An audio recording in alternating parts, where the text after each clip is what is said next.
Assalamu alaikum wa rahmatullahi wa barakatuh. J'espère que vous allez bien. Donc aujourd'hui, Inch'Allah, on va poursuivre le cours sur le chapitre de la purification et de la prière. Bismillahirrahmanirrahim. Alhamdulillahi rabbil alamin. Wa sallallahu wa sallama ala sayyidina Muhammadin taha al-amin. Wa ala alihi wa sahbihi at-tayyibin at-tahirin. اللهم لا سهل إلا ما جعلته سهلا وأنت يا حي يا قيوم تجعل الحزن إذا شئت سهلا اللهم علمنا ما جهلنا وذكرنا ما نسينا وانفعنا بما علمتنا وزدنا علما. La louange est à Allah, le Seigneur des mondes, et que l'honneur et l'élévation en degrés soient accordés à notre maître Muhammad sallallahu alayhi wa sallam. Nous demandons à Allah qu'il nous fasse apprendre ce que nous ignorons, qu'il nous fasse nous rappeler de ce que nous avons oublié et qu'il nous augmente en connaissance. Et nous demandons à Allah de nous accorder une intention sincère dans nos actes d'adoration. Alors la semaine dernière, on avait fait une introduction pour expliquer l'importance de la prière et la valeur de la prière en islam. Le prophète sallallahu alayhi wa sallam nous a appris que le plus grand devoir qui incombe aux musulmans, aux croyants, après avoir cru en Allah et en son messager, après être croyant, c'est le fait d'accomplir ses prières, c'est-à-dire les 5 prières. Et nous avons expliqué que délaisser une prière est un grand péché, une parmi les 5. Que dire alors de les délaisser toutes et de ne pas prier du tout? Ceci compte parmi les plus graves des péchés. Et à l'inverse, le fait d'accomplir ces obligations-là fait partie des choses qui font gagner le plus de hasanat, le plus de récompenses, et qui élèvent en degré la personne dans l'au-delà. Nous allons maintenant voir comment faire pour accomplir la prière. Donc il y aura plusieurs sujets à voir à ce niveau-là.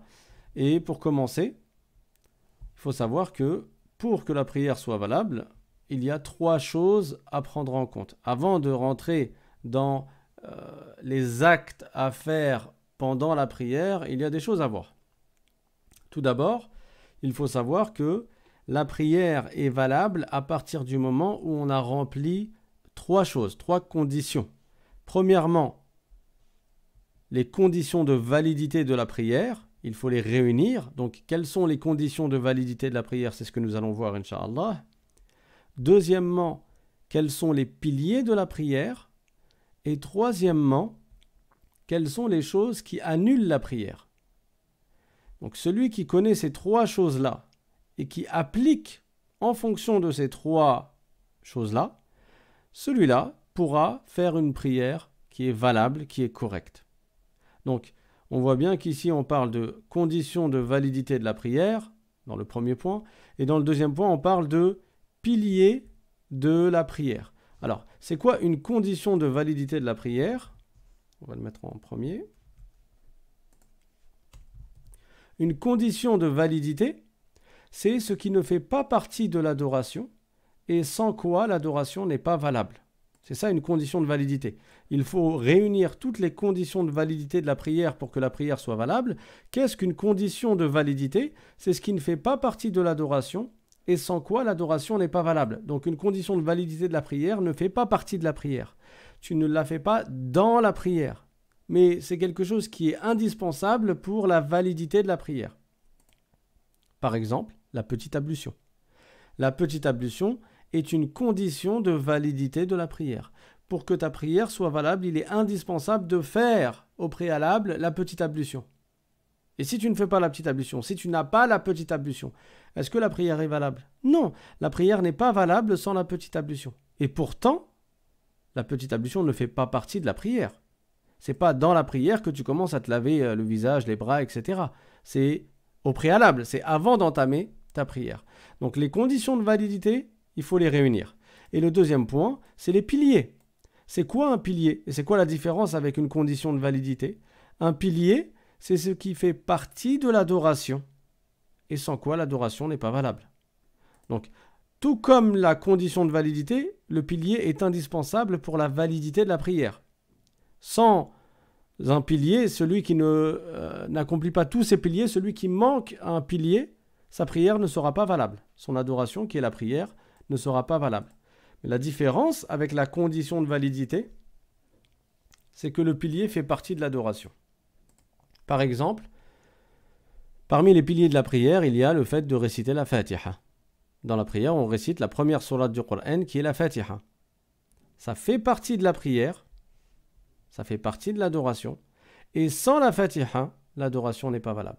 Donc on va apprendre les conditions de validité de la prière, on va apprendre également les piliers de la prière, et troisièmement, on va apprendre les choses qui annulent la prière. Comme son nom l'indique, ce sont les choses qui, si elles sont faites durant la prière est invalidée. Pourquoi on apprend les choses qui annulent la prière? Pour les éviter. Et pour que, si elles ont lieu, on sait que la prière n'est pas valable et qu'il faudra du coup la refaire. Donc, on voit bien à partir de ces 3 points-là qu'il ne suffit pas de regarder les autres faire et d'essayer de les imiter. Parce que même si tu regardes les autres faire les mouvements de la prière, cela ne va pas t'indiquer quelles sont les conditions de validité de la prière. Cela, tu ne vas pas savoir, même en regardant les autres, ce qu'ils font dans la prière, est-ce que ce sont des piliers ou ce ne sont pas des piliers? Parce qu'il y a des choses dans la prière qui sont des piliers, il y a des choses qui ne sont pas des piliers. Et tu ne sauras pas, juste en regardant les gens faire, tu ne sauras pas quelles sont les choses qui annulent la prière. Donc tu as besoin d'apprendre la science de la religion pour connaître tout cela, et c'est ce que nous allons faire, Inch'Allah, ensemble.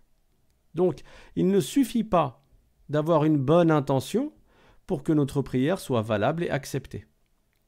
Mais il est indispensable de l'accomplir comme le prophète l'a enseigné, en remplissant les conditions de validité, en accomplissant tous les piliers et en évitant toutes les choses qui annulent la prière. Je vous avais raconté l'histoire d'un homme qui faisait la prière et le prophète sallallahu alayhi wa sallam est rentré dans la mosquée, il l'a vu.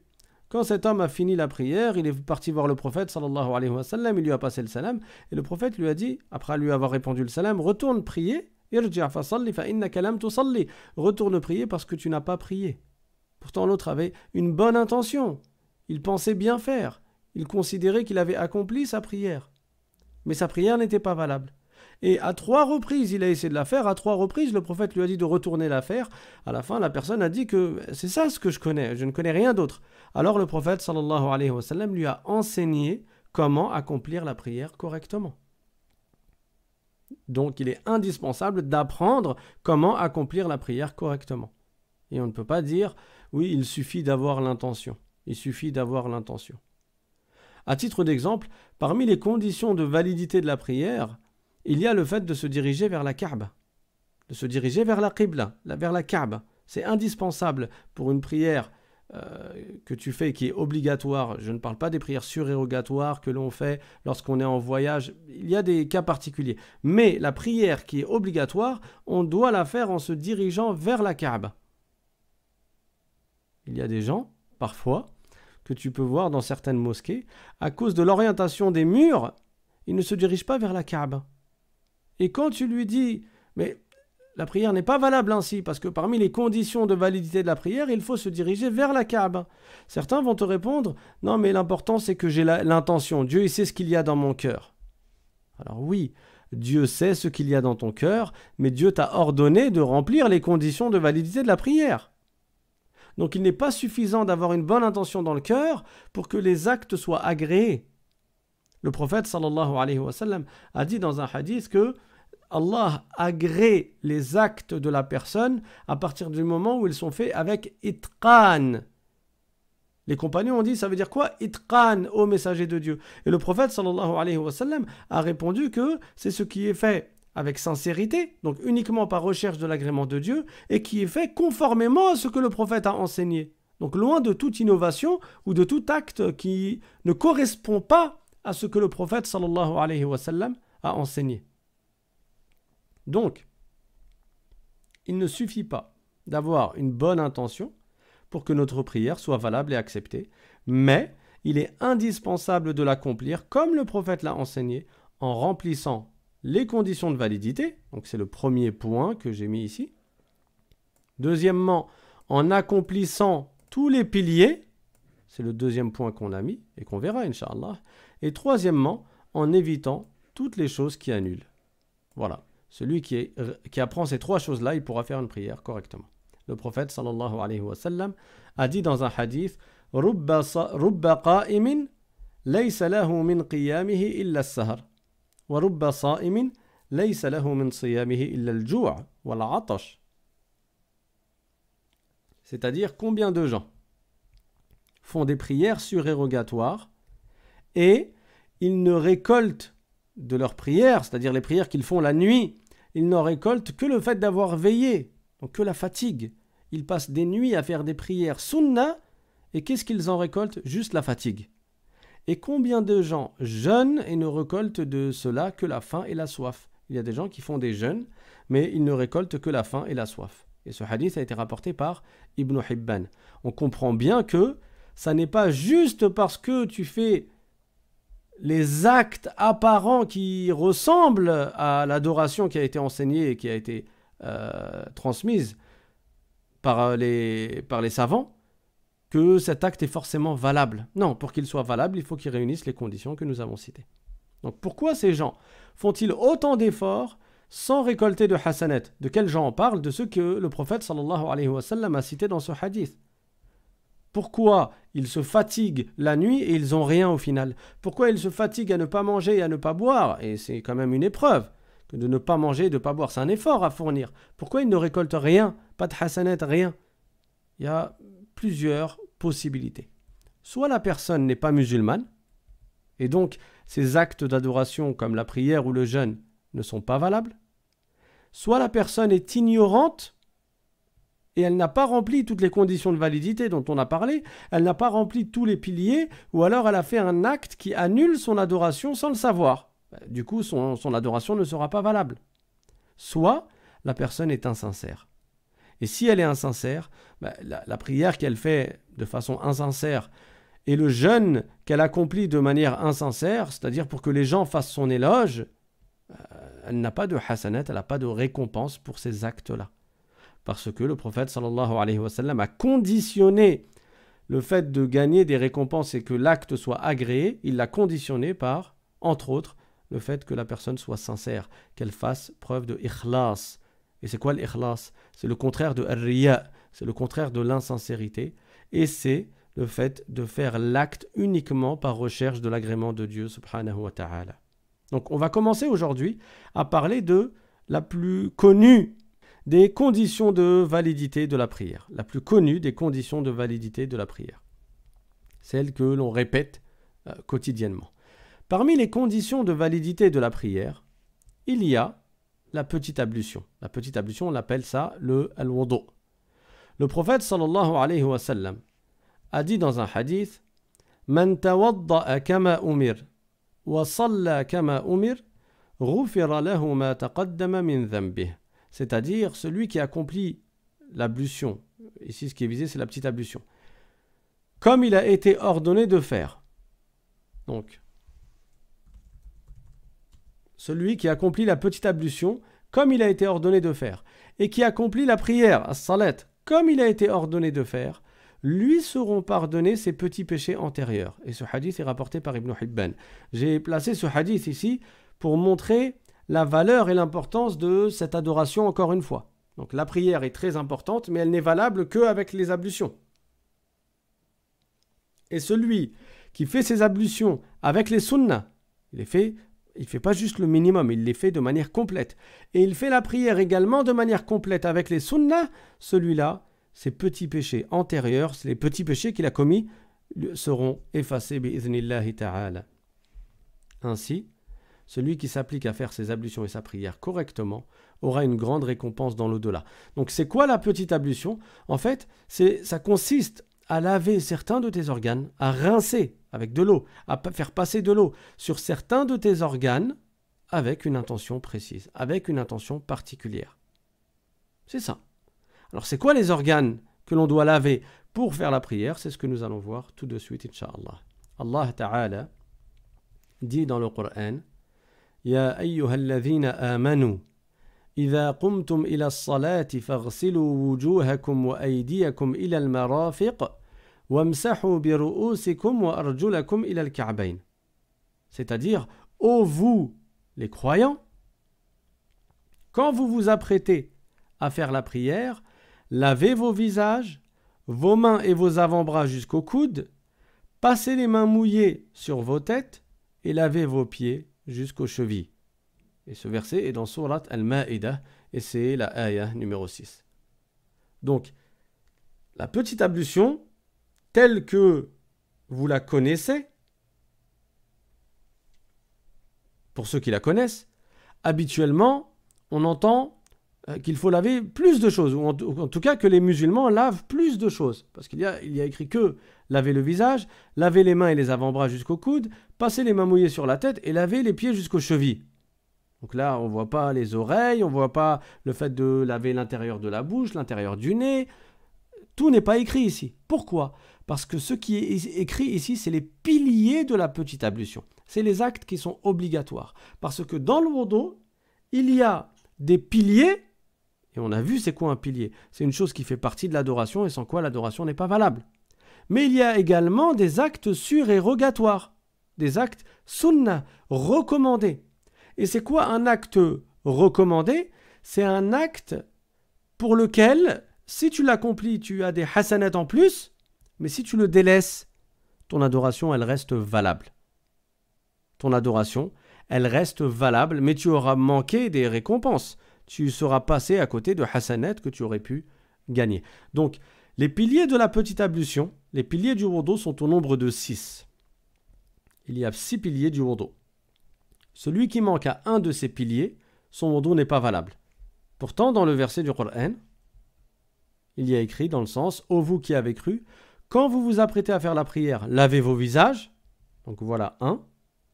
Lavez vos mains et vos avant-bras jusqu'aux coudes. Ça fait 2. Passez les mains mouillées sur vos têtes. Ça fait 3. Lavez vos pieds jusqu'aux chevilles. Ça fait 4. Et pourquoi on a dit qu'il y a 6 piliers ? En fait, il y a 2 piliers qui ne sont pas cités dans le Coran, mais qui sont cités dans le hadith du prophète sallallahu alayhi wa sallam. Et ça, c'est un parmi de nombreux exemples qui montrent l'infondé de la croyance de ceux qui prétendent suivre uniquement le Coran et ne pas vouloir suivre les hadiths du prophète sallallahu alayhi wa sallam. Tous les savants se sont accordés à dire, il y a consensus là-dessus, que l'islam, on l'apprend à partir du Coran et de la parole prophétique, du Coran et des hadiths du prophète sallallahu alayhi wa sallam. Mais tu trouves à notre époque certaines personnes qui, bien entendu, se sont égarées par ces paroles-là, qui disent « Moi, je ne veux croire que au Coran. Moi, je ne veux pas croire aux hadiths du prophète. Je ne crois pas en ce qui a été rapporté du prophète. Je rejette tout cela dans sa totalité et je ne prends que le Coran. » Et ils utilisent comme prétexte que ceux qui rapportent les hadiths du prophète sallallahu alayhi wa sallam, ce sont des êtres humains, ils peuvent se tromper. Et c'est facile de leur répondre à ces gens-là. Il suffit de leur dire « Et le Coran, d'où il nous est parvenu ?» Il nous est parvenu de ces mêmes êtres humains qui nous ont rapporté les hadiths du prophète. Donc si tu rejettes tous les hadiths du prophète sallallahu alayhi wa sallam sous prétexte que tu ne fais pas confiance en ceux qui l'ont rapporté, qui ont rapporté la sunna, les hadiths du prophète, alors pourquoi acceptes-tu de croire au Coran qui a été rapporté par ces mêmes personnes-là ? Il est un devoir de croire en ce que le prophète sallallahu alayhi wa sallam nous a transmis, que ce soit le Coran ou bien sa sunnah qui n'est pas le Coran, qui est ses enseignements, ses paroles alayhi salatu wa sallam. Et donc en ce qui concerne la petite ablution, il y a comme piliers qui ne sont pas cités dans le Coran l'intention et le fait de respecter l'ordre. Les deux, on les tire du hadith. L'intention, parce que le prophète sallallahu alayhi wa sallam a dit « Innamal a'malu binniyat », c'est-à-dire que les œuvres, les bonnes œuvres, elles ne valent que par leurs intentions. L'intention est indispensable pour que ces adorations-là soient acceptées, soient agréées. Et en ce qui concerne le 6e pilier, qui est de respecter l'ordre, il est tiré d'un hadith du prophète sallallahu alayhi wa sallam qui est « Ibda'u bima bada'a Allahu bih » C'est-à-dire commencer par ce par quoi Dieu a commencé dans le Coran. Ce hadith-là parle d'une histoire dans laquelle les compagnons ils ont demandé au prophète sallallahu alayhi wa sallam au sujet des 7 trajets entre As-Safa et Al-Marwa, par quoi on commence? Dans le Hajj, dans le pèlerinage, il y a 2 petites montagnes qui sont As-Safa et Al-Marwa, et parmi les rituels du pèlerinage, on doit se déplacer à 7 reprises, faire 7 trajets entre As-Safa et Al-Marwa. C'est pas 7 allers-retours, c'est 7 trajets, 7 allées en fait. Donc on commence à As-Safa, on va jusqu'à Al-Marwa, après on revient à As-Safa, après on repart à Al-Marwa, et à la fin, au 7e, on arrive à Al-Marwa. Les compagnons ont demandé au prophète, on commence par où? On commence par As-Safa ou bien par Al-Marwa? Le prophète a dit, Ibda'u bima bada Allahu bih. Commencez par ce qui est cité dans le Coran. Commencez par ce par quoi Dieu a commencé, c'est-à-dire commencez par ce qui est cité dans le Coran. Inna as-Safa wal Marwata min sha'airillah. C'est un verset du Coran. Inna as-Safa, ou c'est une partie d'un verset du Coran.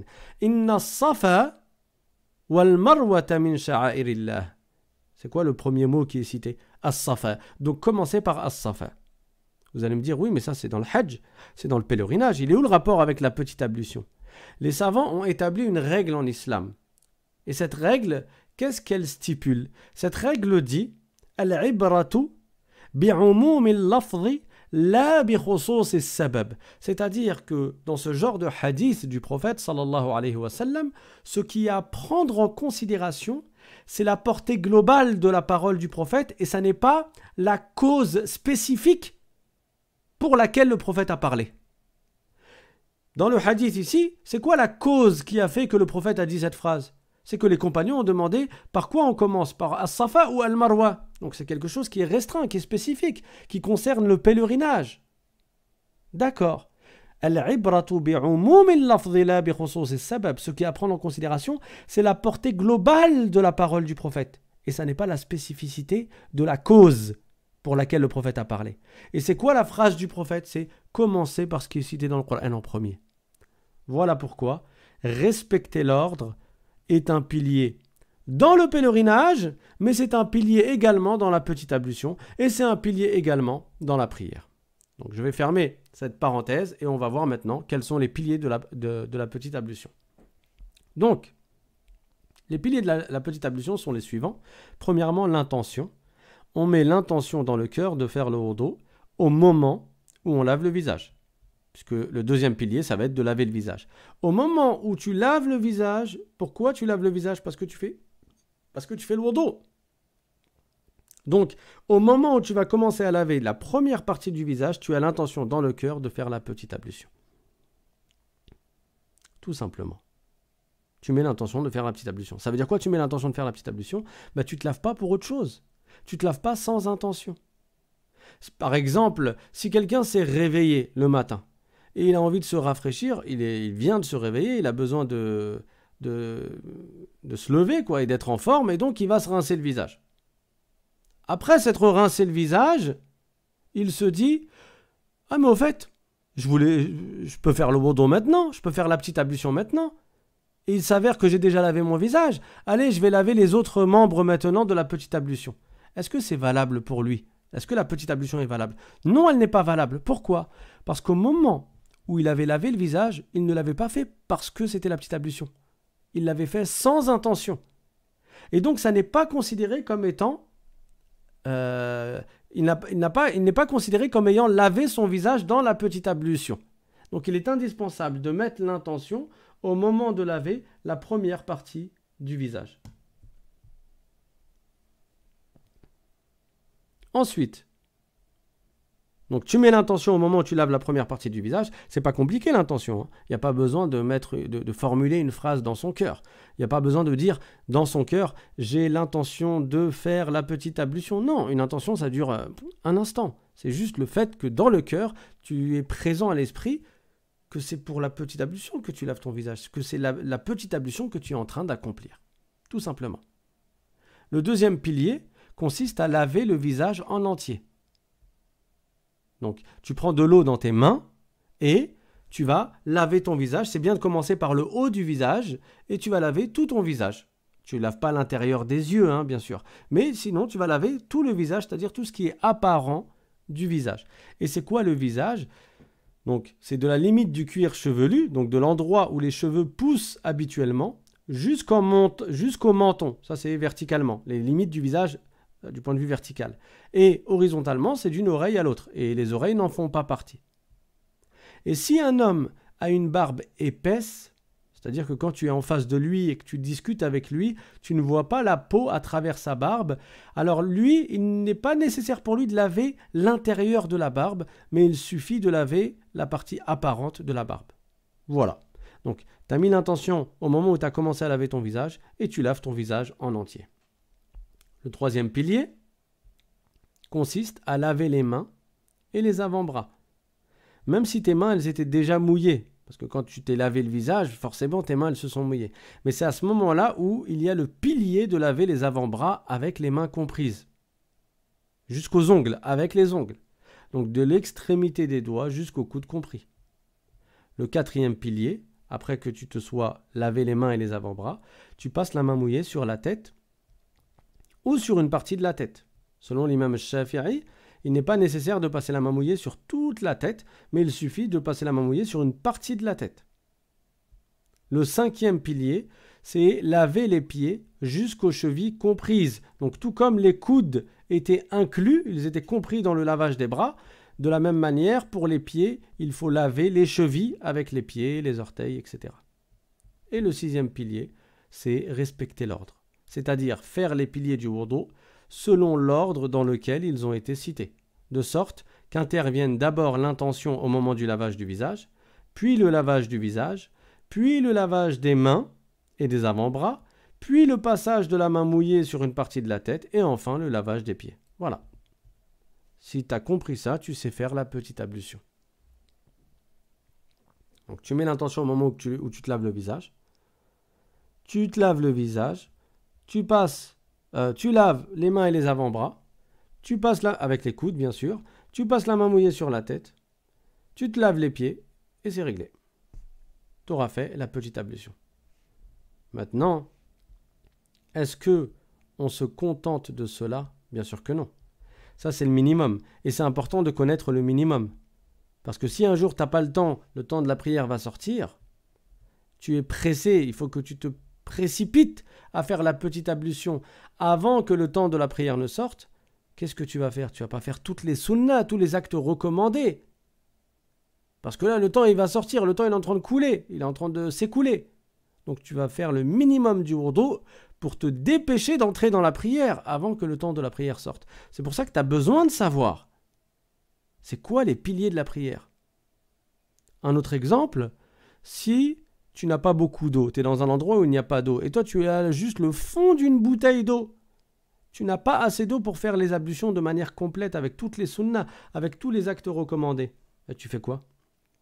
Tu as besoin de savoir. C'est quoi les piliers? C'est quoi les actes recommandés qui ne sont pas des piliers? Comme ça, tu te contentes de faire les piliers pour t'assurer de bien laver avec l'eau chaque membre qu'il est obligatoire de laver. Mais si tu n'es pas dans un des deux cas que je viens de citer, dans ce cas-là, ne te contente pas de cela. Mais tu fais avec les sunnas, même si elles ne sont pas obligatoires. Le musulman, il ne convient pas qu'il réfléchisse en disant « Ah ben c'est pas obligatoire, donc je le fais pas ». Non, c'est pas comme ça qu'on doit réfléchir. C'est « Ah c'est sunna, alors je le fais ». C'est comme ça qu'on réfléchit. Il y a moyen de gagner des hasanat, alors je fonce. Et je dis pas « Oh, c'est pas haram de ne pas le faire, bon ben je ne le fais pas ». Ou bien c'est pas obligatoire de le faire, bon ben je ne le fais pas. Parce que notre objectif ici-bas, c'est de gagner un maximum de hasanat. C'est que Allah nous pardonne nos péchés. Or, quand le prophète sallallahu alayhi wa sallam a dit dans le hadith Man tawadda'a kama umir wa salla kama umir ghufira lahu ma taqaddama min dhanbih, c'est-à-dire celui qui fait le wudu comme il a été ordonné de faire et qui fait la prière comme il a été ordonné de faire, alors ces petits péchés seront effacés. Ce qui est visé, c'est avec les sunnas, c'est pas de se contenter de ce minimum-là. D'accord? Et il convient de s'habituer à le faire. Et ça prend quoi? Les sunnas, ça prend pas beaucoup de temps en plus. C'est ce qu'on va voir tout de suite, Inch'Allah Ta'ala. Donc, Comment faire un wudu complet avec les sunnahs? D'abord, c'est quoi une sunnah? On va le définir. Les sunnahs, ce sont les actes surérogatoires sans lesquels le wudu reste valable. Ainsi, le wudu est valable si la personne ne fait pas les sunnahs du wudu, ou ne fait pas les sunnahs tout simplement. Mais il n'est pas valable si elle délaisse un pilier du wudu. Donc les 6 piliers qu'on vient de voir, il est indispensable de les faire. Par contre, les actes surérogatoires que nous allons voir maintenant, ils ne sont pas nécessaires pour que le wudu soit valable, mais il est très préférable de les faire pour gagner des hasanat. Donc, on va citer des sunnahs, pas de manière totalement exhaustive, mais on va citer d'une manière générale les sunnahs les plus courantes. Donc, de la manière la plus complète, voici la manière complète de faire la petite ablution. C'est pas forcément avec toutes les sunnahs dans l'absolu. Certains savants ont énuméré le nombre de sunnahs du wudu à 50. Ils en ont énuméré 50. Là, on ne va pas en dire 50, mais on va dire les principales, les plus courantes, celles que les musulmans font de manière générale. Donc, premièrement, tu dis Bismillah. Et le mieux, c'est de dire Bismillahirrahmanirrahim. Et tu vas dire Bismillah au moment où tu vas te laver les mains. Deuxièmement, tu te laves les mains jusqu'au poignet. Ça, c'est pas encore le lavage des mains et des avant-bras, coudes compris, hein. Parce que ça, c'était le 3e pilier, après le lavage du visage. Mais là, c'est recommandé de commencer tes ablutions en te lavant les mains, avant même de te laver le visage. Tu te laves les mains. Et c'est recommandé de te les laver 3 fois. Et au moment où tu te laves les mains, tu dis Bismillah. Ou bien tu dis Bismillahirrahmanirrahim. Également, parmi les sunnahs du wudu, il y a d'utiliser le siwak. Le siwak, c'est un frottoir que tu vas utiliser sur tes dents. Et c'est recommandé, ça fait gagner beaucoup de hasanat, ça a beaucoup de bienfaits. Ça blanchit les dents, ça renforce les gencives, ça protège de certaines maladies de la bouche, ça nettoie, ça renforce les mailles, ça prévient même de certaines maladies et ça permet d'avoir une bonne odeur, une bonne haleine. Ça permet également de prononcer correctement les lettres du Coran, les lettres de la langue arabe. Quand tu veux réciter le Coran, ça aide à sortir les lettres de leur point de prononciation. Et parmi les bienfaits du siwak, de l'utilisation du siwak, il y a, en plus de tout ce que je viens de citer, le fait que ça te rappelle de réciter la shahada avant de mourir.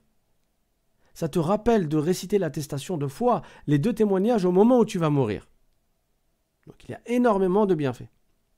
Le prophète sallallahu alayhi wa sallam a dit dans le sens que faire une prière de 2 raka'a en ayant utilisé le siwak, c'est meilleur que de faire 70 raka'a sans avoir utilisé le siwak. Ça veut dire qu'il y a beaucoup de hasanat. Et il y a plein de situations dans lesquelles c'est recommandé d'utiliser le siwak. C'est sunnah d'utiliser le siwak quand tu te réveilles le matin. C'est sunnah d'utiliser le siwak juste avant de dormir. C'est sunnah d'utiliser le siwak avant de faire la prière. C'est sunnah d'utiliser le siwak, j'ai dit avant de faire la prière, avant de faire le wudu, comme on est en train de le voir maintenant. Avant de réciter le Coran, c'est sunnah. Quand la personne, elle voit que ses dents ont jauni, c'est sunnah. C'est sunnah d'utiliser le siwak quand la personne est restée silencieuse longtemps. C'est sunnah d'utiliser le siwak dans plein de situations. Dans plein de situations. Donc ça coûte pas cher un siwak. Hein. Ça coûte, vous pouvez en trouver pour 1 ou 2 euros. C'est bien de ne pas délaisser le siwak et de l'utiliser régulièrement.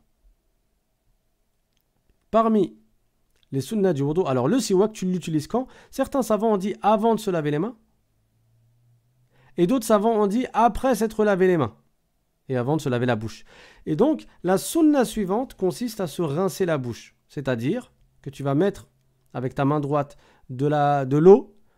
Tu vas prendre de l'eau dans ta main droite. Tu vas la mettre dans ta bouche. Tu vas faire circuler l'eau à l'intérieur de la bouche.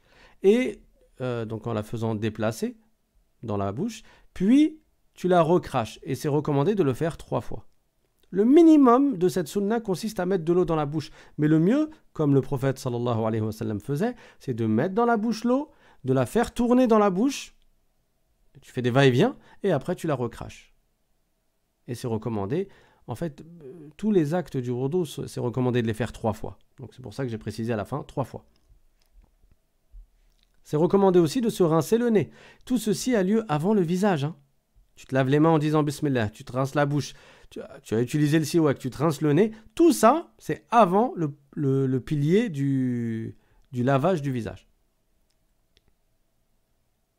Donc se rincer le nez, c'est-à-dire introduire de l'eau dans le nez avec la main droite et tu l'aspires, sauf quand tu es en train de jeûner, puis tu expires en expulsant ce qu'il y a dans le nez avec la main gauche. Donc tu prends de l'eau dans ta main droite, tu vas la mettre dans ton nez et à ce moment-là, tu vas inspirer avec ton nez. Mais tu ne fais pas ça quand tu jeûnes parce que là, tu risques de faire rentrer de l'eau dans ton corps et ça va annuler le jeûne. Et après avoir fait entrer de l'eau dans... Quand je dis tu ne fais pas ça pendant que tu jeûnes, c'est-à-dire que tu n'inspires pas, mais tu mets de l'eau dans ton nez. Et après, tu vas recracher ce qu'il y a dans le nez, tu vas expulser ce qu'il y a dans le nez en expirant avec le nez et en utilisant tes doigts de la main gauche pour faire sortir les sécrétions nasales s'il y a des sécrétions nasales. Maintenant, la meilleure façon, et c'était la façon que le prophète sallallahu alayhi wa sallam faisait pour se rincer la bouche et le nez, c'est d'utiliser la même eau pour la bouche et le nez. Je m'explique. Tu prends de l'eau dans ta main droite et tu vas mettre une partie de cette eau dans ta bouche et juste après, tu gardes de l'eau dans ta main et juste après, tu mets l'eau dans ton nez. Le reste de l'eau, tu le mets dans ton nez. Ça veut dire que en tout, tu vas utiliser 3 fois de l'eau pour la bouche et le nez en même temps. La première fois, tu prends de l'eau, tu la mets dans ta bouche puis dans ton nez. Tu mélanges l'eau dans ta bouche et tu rejettes, tu recraches l'eau de ta bouche et tu expulses l'eau du nez avec ta main gauche. Puis, tu vas reprendre une deuxième fois de l'eau pour faire bouche puis nez, la bouche et le nez. Puis, tu vas reprendre une troisième fois l'eau et tu vas faire la bouche puis le nez. Ça, c'est la meilleure façon. Mais si tu veux les séparer, tu veux d'abord faire 3 fois la bouche tout seul et après 3 fois le nez tout seul, c'est valable et la sunna aura lieu. Et après avoir fait tout cela, c'est là où tu vas commencer les piliers de la petite ablution. Donc tu vas mettre l'intention dans le cœur. Je l'ai mis en rouge exprès parce que pour vous rappeler que c'est les piliers là. Donc tu vas mettre l'intention dans ton cœur au moment de laver le visage, au moment du lavage du visage, c'est-à-dire de la première partie du visage, et tu vas laver le visage en entier. Et c'est recommandé de le laver 3 fois. Après avoir lavé ton visage, alors oui, pendant le lavage du visage, c'est recommandé de faire entrer les doigts dans la barbe épaisse pour y faire pénétrer l'eau. J'avais dit dans les piliers du wudu que ça n'est pas obligatoire pour celui qui a une barbe épaisse de faire entrer l'eau à l'intérieur de la barbe. Juste, on peut laver la partie apparente de la barbe.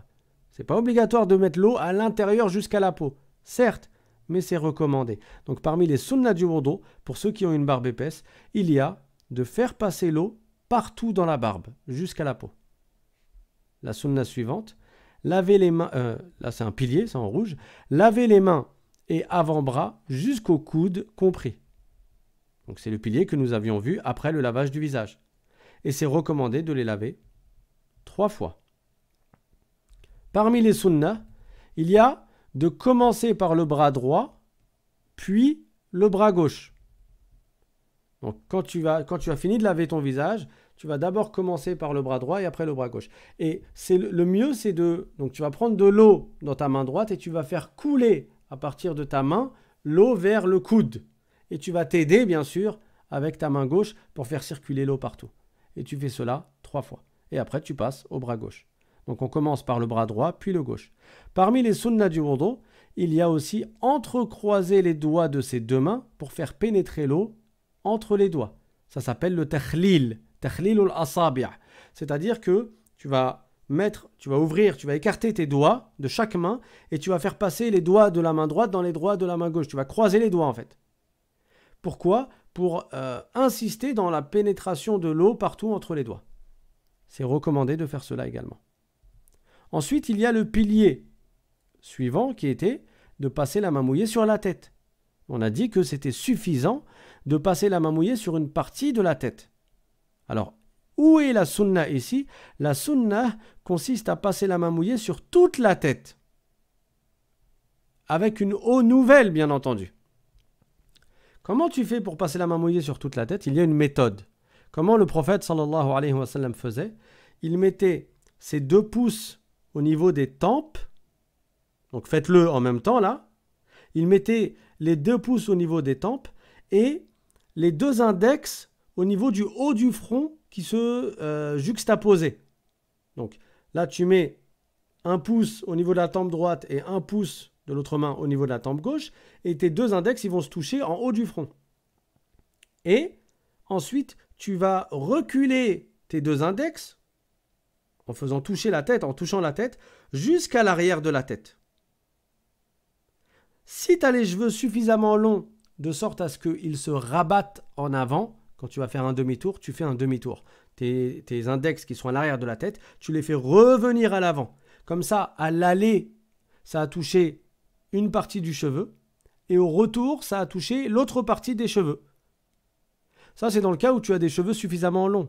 Mais si tu as des cheveux courts, de sorte à ce qu'ils ne se replient pas, il est suffisant de faire un aller et il n'y a pas besoin de faire l'aller-retour. Alors, la sunna de passer la main mouillée sur toute la tête, certains savants ont dit, notamment chez les chafi'ites, que on la répète à 3 reprises également. Mais il y a d'autres savants qui ont dit que le passage de la main mouillée sur la tête n'a lieu qu'une seule fois. Et c'est pareil pour les oreilles. Donc, la sunna suivante consiste à passer les mains mouillées sur les oreilles. La face apparente et la face cachée des oreilles. Là encore, on utilise une eau nouvelle, ça veut dire que tu vas refaire passer tes mains sous l'eau. Alors, chez les chafi'ites, tu le fais 3 fois, à chaque fois avec une eau nouvelle, mais il y a d'autres savants, il y a des savants qui ont dit on le fait qu'une seule fois. La tête et l'oreille, une seule fois. Là encore, il y a une manière de bien faire le passage des mains mouillées sur les oreilles. Comment on fait? Là encore, je vous demande de le faire avec moi. Donc, tu vas mettre tes 2 index dans le trou principal de l'oreille, jusqu'à arriver au bout. Et ensuite, tu fais passer les index dans les couloirs de l'oreille, jusqu'à en sortir. Et quand t'en sors, tu es censé arriver vers le bas, vers le lobe de l'oreille. Si tu suis les couloirs, ça se termine en haut et après ça descend vers le bas, tout au bout, jusqu'au lobe.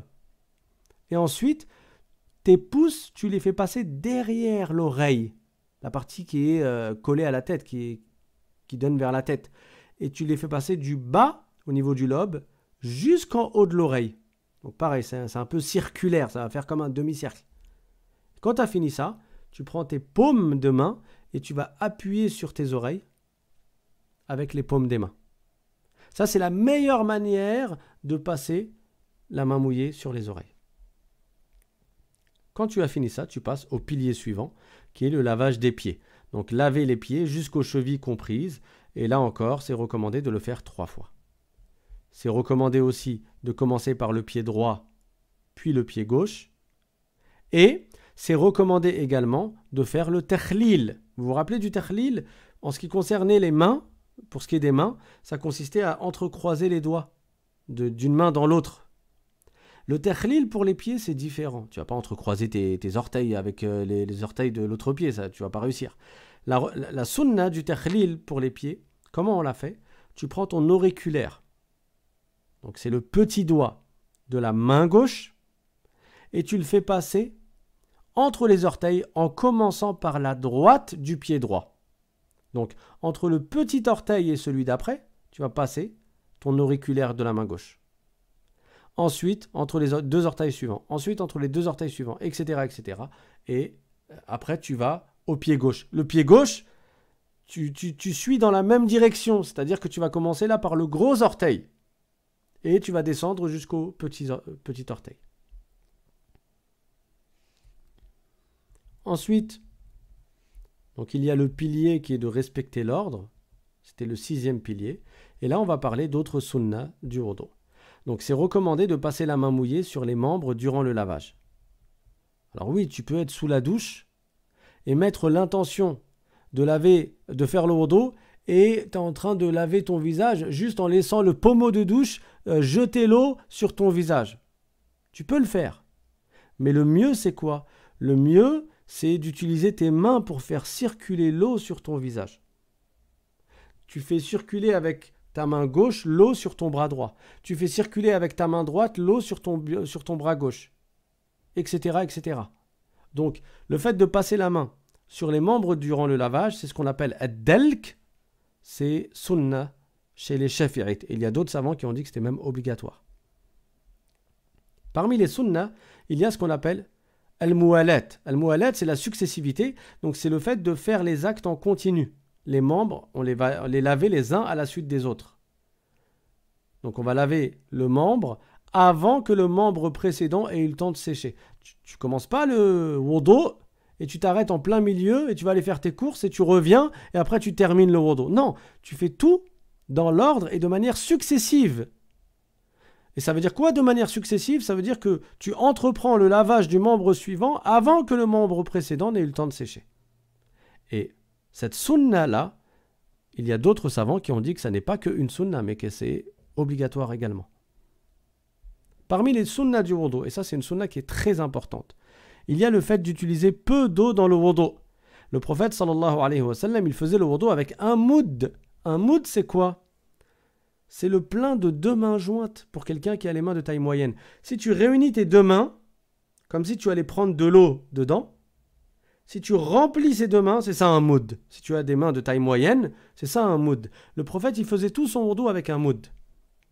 Donc c'est important d'utiliser peu d'eau et c'est déconseillé de gaspiller l'eau dans le wudu.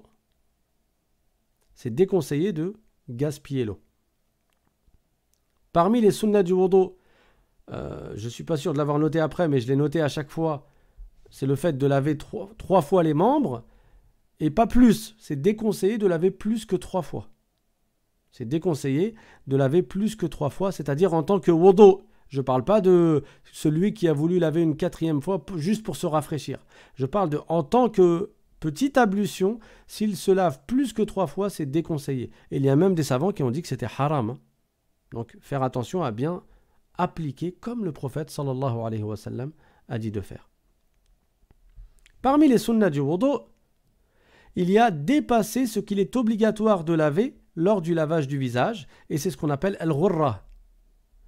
Quand tu laves ton visage, il faut savoir qu'il y a une partie minuscule qu'il est obligatoire de laver et qui consiste à dépasser un minimum le visage. Pourquoi? Parce que si tu ne laves pas cette partie-là qui est en plus du visage, même si elle est minuscule, tu n'auras pas la garantie d'avoir lavé tout le visage.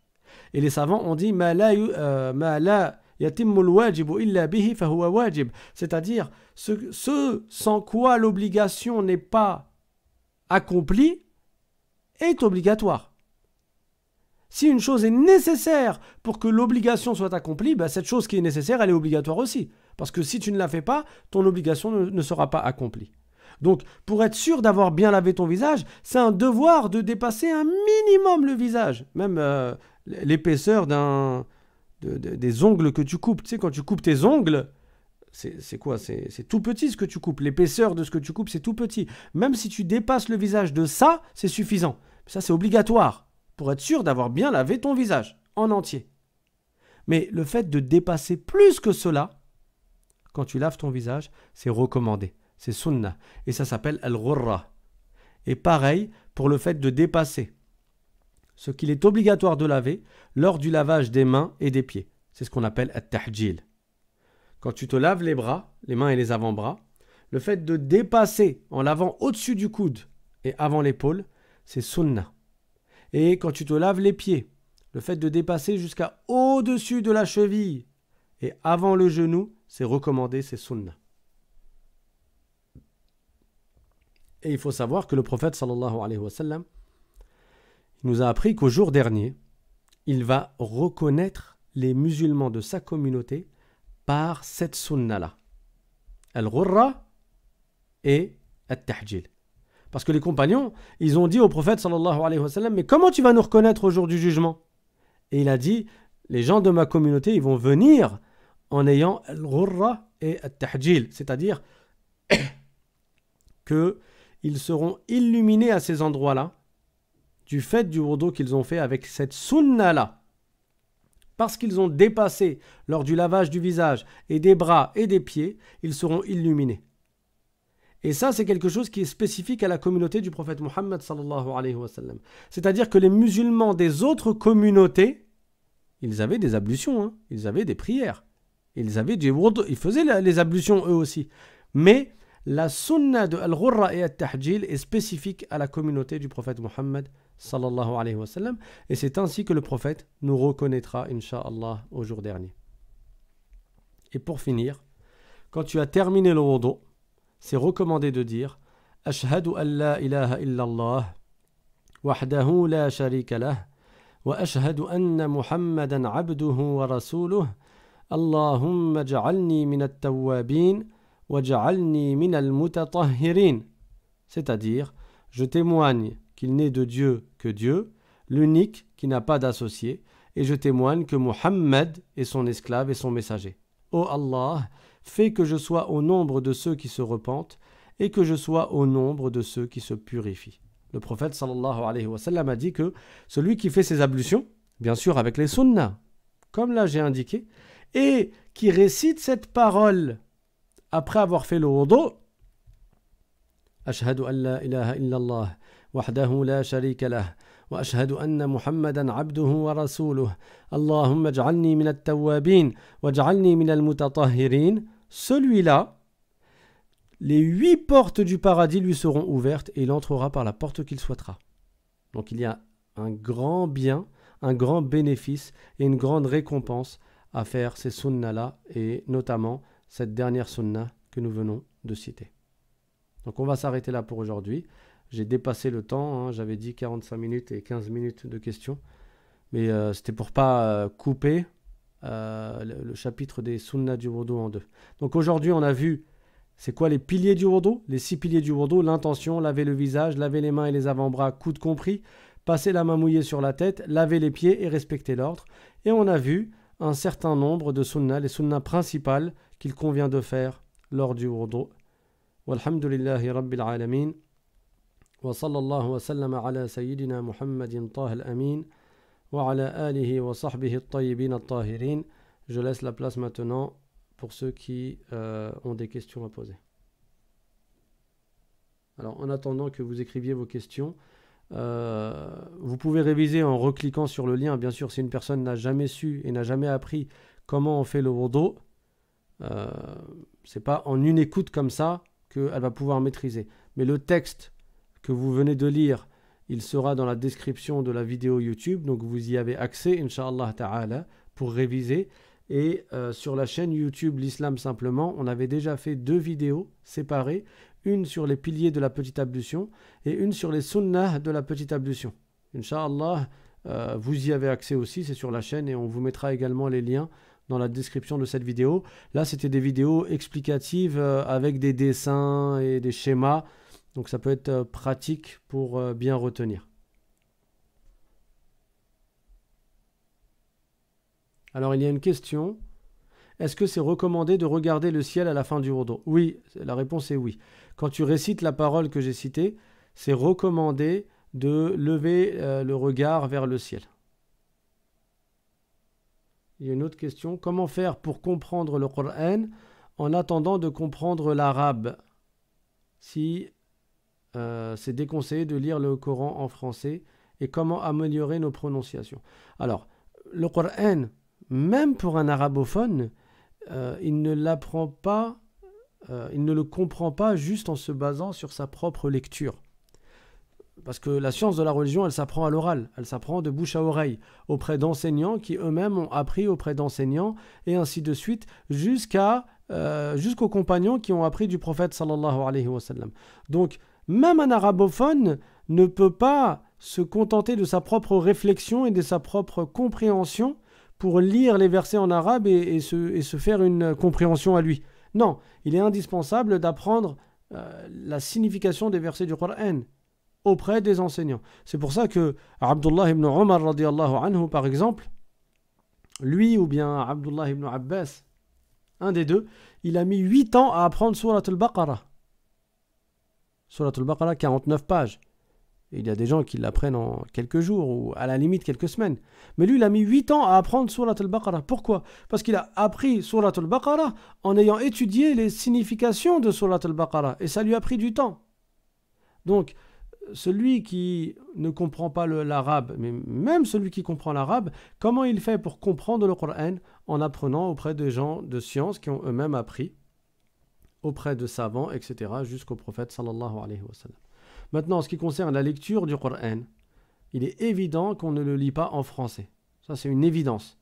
Parce que si des arabophones de l'époque du prophète qui maîtrisaient la langue arabe ne se permettaient pas d'en comprendre l'essence eux-mêmes, mais ils apprenaient auprès du prophète sallallahu alayhi wa sallam la signification, et c'est ainsi que faisaient les compagnons.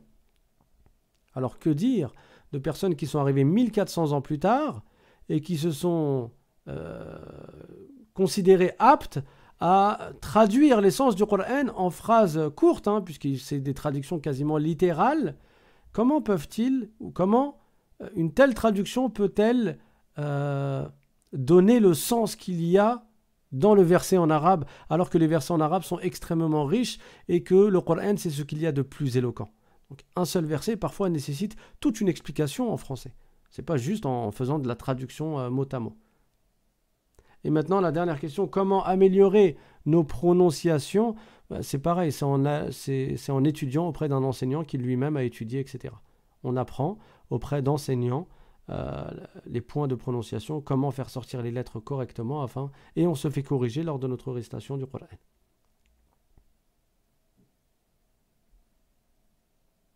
Alors, il y a une question, c'est quoi la définition du tayammum? Le tayammum, en fait, certains ils appellent cela l'ablution sèche. Quand quelqu'un ne peut pas faire le wudu, la petite ablution avec de l'eau, soit parce qu'il n'a pas d'eau du tout, il y a des conditions, soit parce qu'il est malade, il a une maladie de la peau qui l'empêche d'utiliser l'eau, celui-là, il va faire le tayammum. Donc, il va utiliser, selon les shafi'ites, de la terre poussiéreuse. Selon d'autres savants, il pourra même utiliser une pierre naturelle et il va faire le tayammum qu'on verra Inch'Allah dans un chapitre à part entière. Donc c'est l'ablution sèche. En fait, c'est ce qui va remplacer la petite ablution. Il y a une question, c'est quoi le minimum pour dire que l'on a lavé un membre? Je vois certaines personnes, lorsqu'elles font leurs ablutions, elles passent leurs mains mouillées sur les membres à laver. Alors, parmi les conditions de validité de la purification et de la petite ablution en l'occurrence, il y a le fait de faire couler l'eau. Donc, ça ne veut pas dire que tu as besoin de faire couler beaucoup d'eau jusqu'à ce que ça s'égoutte de ton corps, mais il suffit de prendre un peu d'eau dans ta main droite, par exemple, et on va prendre par exemple le lavage des bras.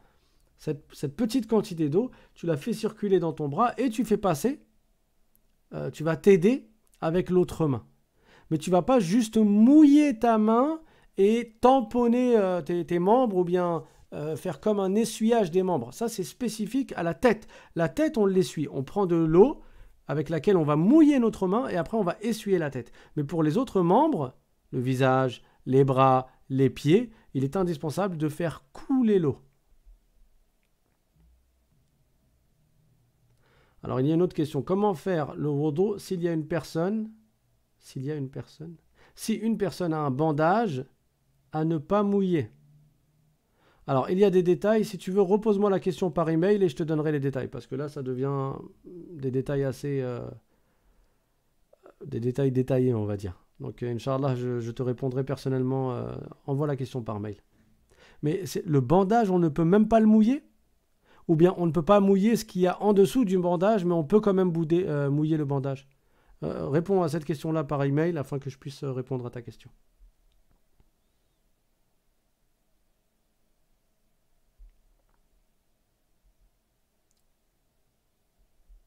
Donc, il y a une question, est-ce qu'on a le droit de prier devant un miroir? C'est déconseillé. Le mieux, c'est de ne pas prier devant un miroir.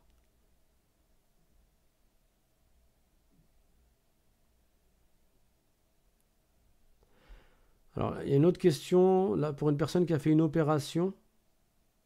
Pareil, pose-moi la question par email pour que je te donne la réponse en détail. Il y a une autre question, si on a des chaussettes propres, est-il nécessaire de laver quand même les pieds car certaines personnes font juste passer de l'eau? Alors, selon l'imam Shafi'i, il est indispensable de laver les pieds. On ne peut pas passer la main mouillée sur les chaussettes. Par contre, on peut passer la main mouillée sur le khouf. Et le khouf, chez les Shafi'ites, ça n'est pas des chaussettes. Par contre, selon les Hanbalites, c'est une autre école. Il est possible de passer la main mouillée sur les chaussettes à partir du moment où elles couvrent, elles cachent la couleur de la peau, mais il y a des conditions à connaître dans le madhab hanbalite. Si tu veux faire ta petite ablution chez les hanbalites, il faut la faire en entier chez les hanbalites. Par exemple, chez l'imam Ahmad ibn Hanbal, c'est obligatoire de laver la bouche, c'est obligatoire de laver le nez. Nous, on a dit que c'était juste recommandé de laver la bouche et le nez. Donc il y a différentes choses à connaître dans le madhab hanbalite. Mais sinon, chez les shafi'ites, il n'est pas suffisant de passer la main mouillée sur des chaussettes. Et en ce qui concerne les khouf, on verra ça dans un chapitre à part entière, Inch'Allah.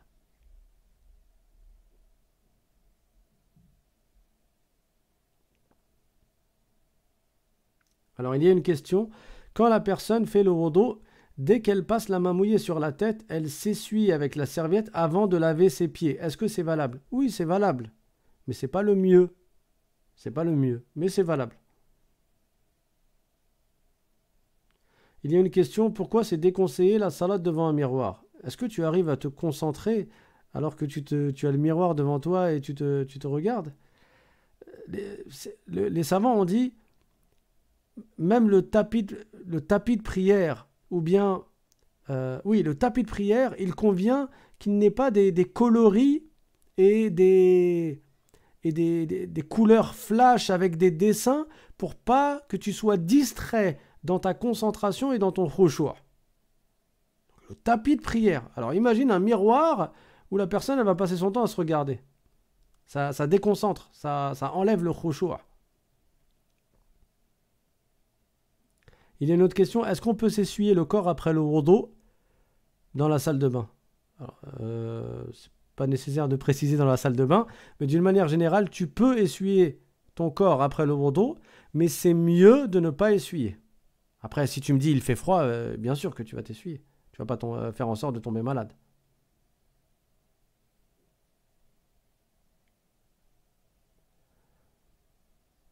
Alors, tu as dit ils sont sur les côtés à cause de mes armoires. Pris dans une autre chambre ou mets un tissu sur ton miroir. Donc voilà pour les questions. Barakallahu fikum. Je vous invite pour ceux qui viennent d'arriver, parce que je vois qu'à chaque fois il y a des nouveaux abonnés, alhamdoulilah c'est un bien, mais je vous invite à reprendre les cours depuis le début. On a fait 2 cours sur la croyance, ce sont les cours du lundi. Donc je vous invite fortement à les écouter pour ceux qui n'étaient pas là dans les premiers cours, ils sont sur la chaîne YouTube. Et nous avons fait avec aujourd'hui 2 cours sur la prière. Donc reprenez les cours depuis le début et réécoutez-les afin que nous puissions avancer, Inch'Allah ta'ala.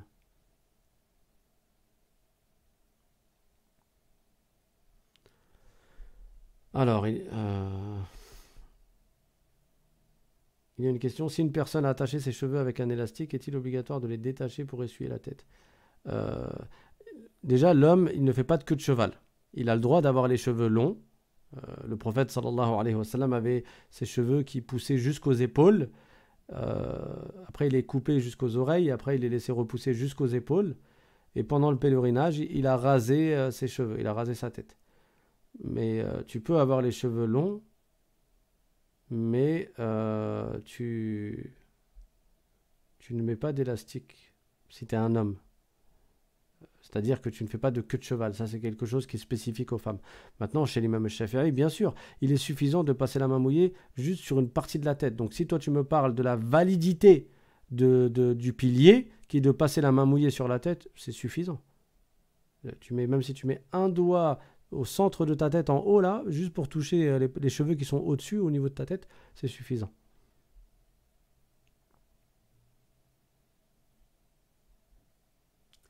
Alors, on va s'arrêter là, Inch'Allah. Barakallahu fikum. والحمد لله رب العالمين وصلى الله وسلم على رسول الله وعلى آله وصحبه ومن والاه سبحان ربك رب العزة عما يصفون وسلام على المرسلين والحمد لله رب العالمين. Juste un dernier point avant que vous partiez. Il y a une sœur qui est décédée, elle s'appelle Samira. Je vous invite à lui faire des du'as. Barakallahu fikum. Elle a été très éprouvée ces dernières années. Elle était malade pendant de longues années. Et elle vient de décéder. Faites-lui des du'as. Barakallahu fikum. Wa akhiru da'wana anil hamdulillahi rabbil alamin. Wassalamu alaykum wa rahmatullahi wa barakatuh.